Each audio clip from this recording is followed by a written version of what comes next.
Hi, I'm Allie Janes, in for Jamie Poisson.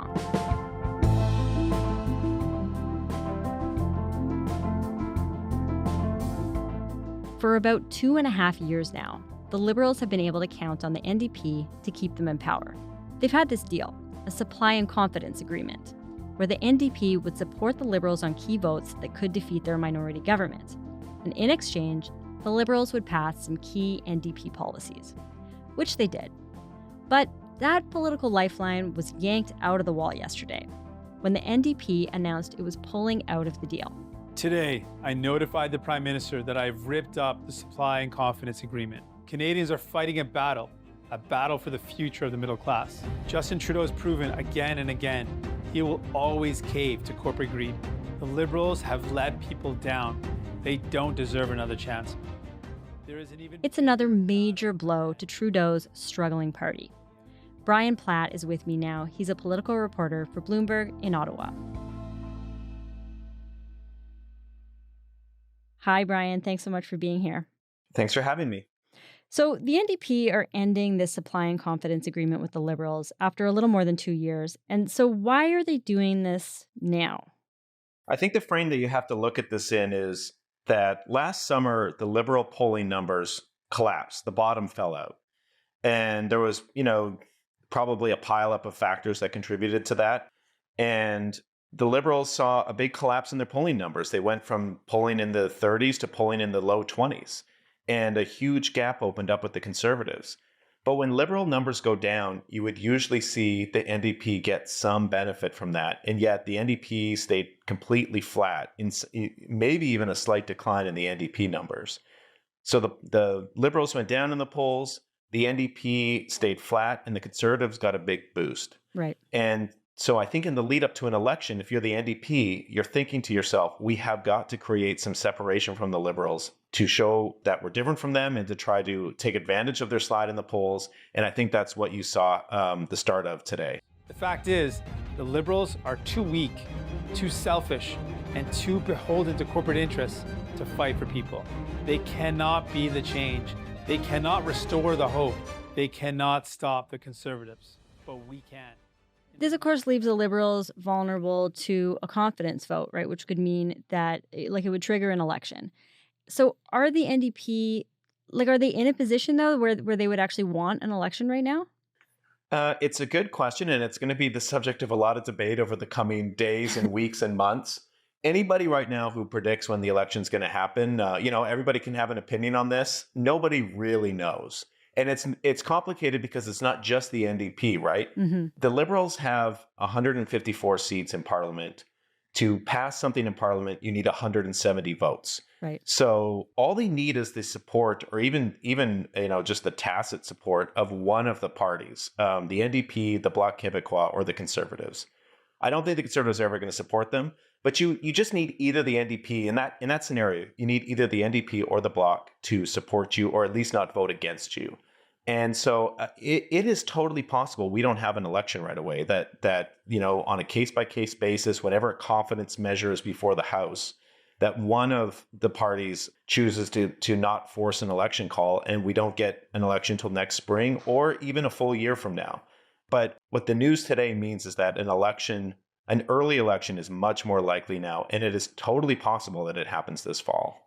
On the NDP note, this wouldn't be a good time for them anyway, right? The last I saw, they were polling at 19%. They're not doing great either right now. Yeah, my own opinion, and I could be wrong about this, but my own opinion is that if you're the NDP and you make this move, you want to give it some time to work, right? You want some time to separate yourself from the Liberals, to improve your standing in the polls, and ideally bring in a lot more fundraising. Hopefully the announcement today might have excited NDP supporters. If you're Jagmeet Singh, you're hoping that this may excite your supporters and bring in fundraising dollars. In the next federal election, Canadians will choose between Pierre Poilievre's callous cuts or hope that when we stand united, we win. That Canada's middle class will once again thrive together. In Canada, we take care of our neighbors. That's who we are. My own opinion is that the NDP probably are not looking for an imminent election, but again, I think at this moment, it's going to be very unpredictable what happens over the next year, which, I guess is exciting if you're the kind of person who likes political drama.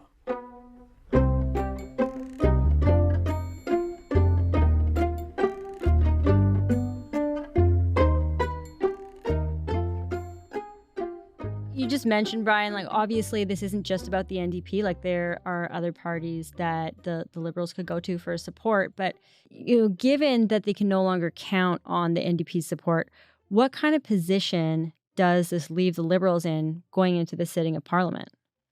Well, I think this is pretty bad news for Justin Trudeau. And it's not just that, it creates some bad headlines and he's lost his power sharing deal, which guaranteed support on key measures. But if you're the Liberal, I know from talking to Liberals that they were really optimistic about the fact that they had some runway before the election. They wanted time for the economy to get better.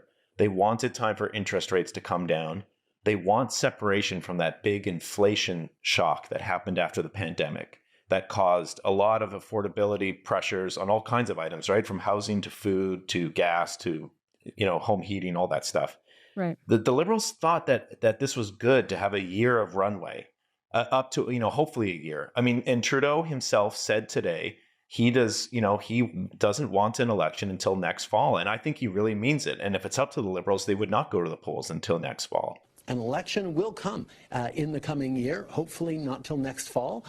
Because in the meantime, we're going to deliver for Canadians, and the contrast with a Conservative leader that wants to cut dental care, cut the school food program, cut the programs that Canadians are relying on to help them through this difficult time, well, that'll be a political decision that Canadians get to take in an election. But in the meantime... But that plan to capitalize on an improving economy or at least lower borrowing costs and, to let inflation recede into the background, hopefully, for most Canadians. I think that looks much less. The Liberals cannot rely on that anymore, right? An early election is probably bad news for Trudeau. I mean, if you went to the polls this fall, at this moment, I don't want to get too ahead of myself because things can change. But at this moment, you would think if there was an election this fall, it would be very bad news for Liberal fortunes. Oh, very bad news. I mean, most of the polls are showing like at least a 15 to 20 point lead by the Conservatives. So I think that seems like a fair assessment.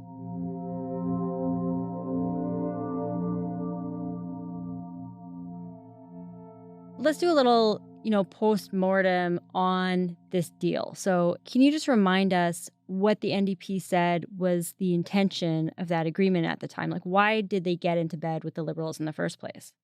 The main selling point from the NDP was that they could get some of their priorities passed, right? When you're a smaller party in Parliament, when you're not the government, you don't generally get to have your priorities go into the budget.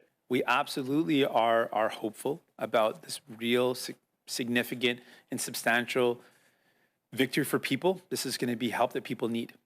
I also know that there's more that we need to do, and we're going to continue to fight for more. And we're going to have to hold the government to account to achieve this. I do think that there are some items in this agreement that the Liberals, it's not to say the Liberals don't support them, but it probably, I suspect the Liberals would not have acted on it as quickly if it weren't for this deal. So there was a dental care program that was, pretty expensive. It cost $13 billion over the first 5 years. The Liberals literally voted against our dental care plan. The exact dental care plan that is in this agreement right now was voted against by both the Liberals and Conservatives. There's a pharmacare program. We put forward our pharmacare plan, our pharmacare act 2 years ago, and that was voted against by the Liberals and the Conservatives. The Liberals had to keep relatively restrained because the cost was going to be too high, but it covers contraception and diabetes medication. And there's an anti-scab legislation that in federally regulated workplaces, it bans employers from bringing in replacement workers during a strike. Today's a great day for workers, a bad day for big bosses that want to exploit those workers. We're really proud that we were able to push forward with this legislation. We had a government bill that we forced the Liberals to introduce. It was passed now in second reading. And I want to be very clear about something. The Liberals would have never done this but for New Democrats forcing them to bring it in. The Liberals have voted again. The Liberals might have said we supported these things all along. I don't think you probably would have seen these things happen if it hadn't been for this NDP deal. So I think the NDP, can probably rightfully tell their supporters, look, we got some of our priorities into the federal government budget, despite being one of the smallest parties in Parliament. But, of course, the problem is it also yoked them to the Liberals. It made them seem like they were part of the government. And that is surely why they have not benefited from the slide in Liberal polling. Right. I mean, I was just going to say, the polling seems to suggest, again, the NDP has been pretty stagnant, mostly hovering kind of around 19% for quite some time. Is it fair to say that polling suggests that, voters, Canadians are not necessarily giving the NDP credit for those policy wins? Yeah, and I think if you're the NDP now, you've got to try to go out and sell that, right? To say, look what we got done, a line was crossed for us, or however Jagmeet's going to phrase it. But where we couldn't support this government anymore. But look at the benefit we got from being as part of a deal, right? Jagmeet has to go out and try to sell that now. But even more so, the play that Jagmeet Singh is trying to make here is to say, I'm the alternative to Pierre Poilievre, not Justin Trudeau. Trudeau is he's not on your side. He's been in power too long. He's too damaged. He's in too weak a position to be the real alternative to Pierre Poilievre. Vote NDP. We should be the alternative to the Conservative Party. That is the move that Jagmeet Singh is trying to make here. Right. And, he's got his work cut out for him, because the NDP, for all of this, are still behind the Liberals in most polls.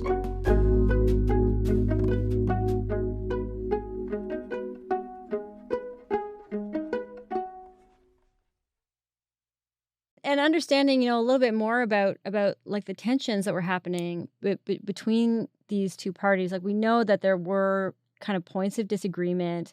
What were the stress points in this relationship? Well, you had a very obvious one just recently, right? Which is the rail work stoppage that happened.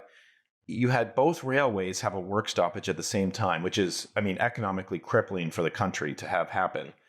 The Liberals let that go on for a day before stepping in and effectively, through executive order, ending the strike and forcing the workers back onto the job. Just 16 hours after the lockout began, the federal government stepped in. The Labour Minister changing course, turning the dispute over to the Canada Industrial Relations Board. We're asking the board to direct a resumption of activities and a return to work at the railways. We are asking them to begin the process of binding arbitration and to extend collective agreements that are currently in place. For the NDP, who are heavily supported by unions and organized labor, the NDP can never be seen to be supporting something like that. The NDP do not vote for back to work legislation, right? Mm-hmm. And this is the kind of move that I think made it very difficult for the NDP to be to be in a power sharing agreement with the Liberal government, is when the Liberals are going to move to order workers back to work after only one day of a work stoppage. I think that makes it a very difficult government for the NDP to be seen so closely tied to. So, NDP sources have told media that, they had already been planning to pull out of this deal for months, that this was in the work for some time. But also, I want to talk to you about some optics here, because last week, Conservative leader Pierre Poilievre held this press conference where he very explicitly called on Singh to end the deal. My message to sellout Singh is this: put the people ahead of your pension. Break the costly coalition with Trudeau to trigger a carbon tax election where Canadians can choose. It's not the first time he's made those calls. So, what do you think the optics are for the NDP of having made this decision so close to the Conservative leader's demands? If you're Pierre Poilievre, you want an election as soon as possible, right? You look like you're in a position right now to win a majority government. And so you get to oppose everything the government's doing because you just want an election. The sooner, the better. Mm-hmm. And this fall, I think Poilievre is going to make the NDP and Jagmeet Singh's life very, very difficult. He was going to hammer them over and over again to say, you are the ones stopping an election from happening. You're the reason why we still have Justin Trudeau. Poilievre was going to hammer that message day in and day out. The sellout Singh stunt today, where he came out and claimed that he was wrong, that the coalition was a bad, costly idea, but he refuses to commit to voting for a carbon tax election. So my message, even if Poilievre had not come out last week and said what he said, I think the NDP were in for a very, very difficult fall. And, the NDP, I do think for their own reasons, they always knew that they were going to have to create some separation from the Liberals at some point. And the question was the timing around that. Do you wait until after Christmas? Do you wait until closer to the spring budget? And they decided to go now, which tells me they want to give themselves quite a bit of runway to create that separation and try to make themselves a credible alternative to Poilievre. But I suspect that in the back of their mind, they knew that it was going to be very difficult to get through this fall with Poilievre hammering them as hard as he was clearly going to do.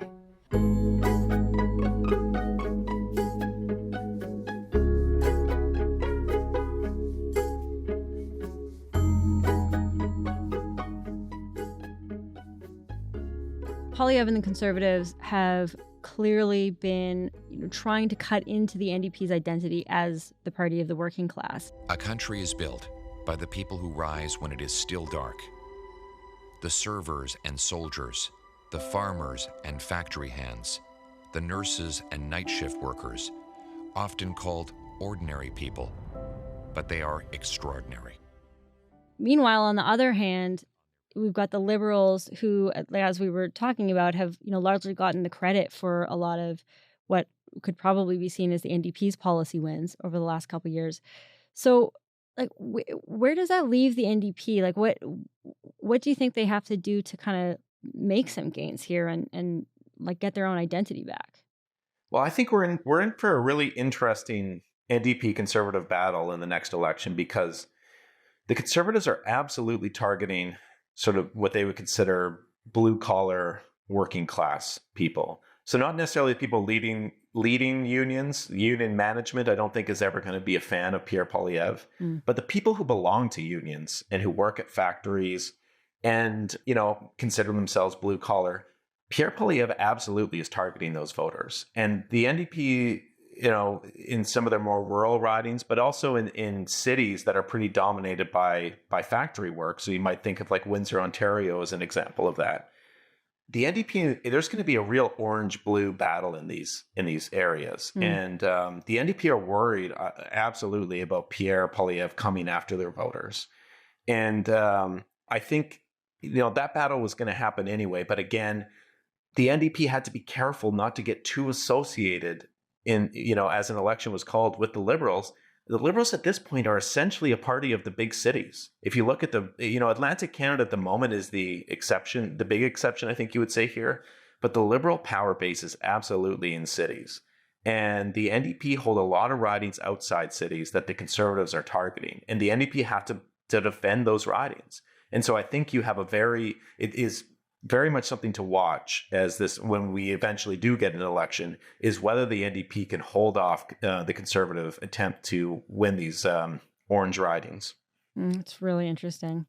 So let's talk about Jagmeet Singh specifically. He has been the leader of the NDP since 2017, so coming up on 7 years. And, there's always obviously lots of complex factors about what, makes a party move ahead or not. But it seems fair to say that he hasn't necessarily been able to do much to kind of move the needle for the party electorally during that time. And so, how much longer do you think the party is going to be willing to stick with him as leader? I view this realistically as Jagmeet Singh's last stand. This has got to work for him. Even if he's not prime minister after the next election, which is a pretty uphill climb right now, to say the least. But, if he can if he can credibly make himself the alternative to Poilievre and become the leader of the opposition in the House of Commons, replace the Liberals as the main alternative. If he can even do that, you could see him holding on for a while. But if the NDP keep treading water the way they have, essentially ever since he took over, you've got to think he's not going to survive this after this election, because it's not working, right? The NDP have so far failed to make significant inroads into the Liberal seat count. even as the Liberals have steadily grown more unpopular under Trudeau. So I think this is, I'm not going to, who knows where the NDP goes after this, and we'll have to see what actually happens in the election. But I think if you're Jagmeet Singh, this has got to work, or this is probably your last election as leader. All right, Brian, we will be watching all of this. Thank you so much for talking to us. Thank you very much.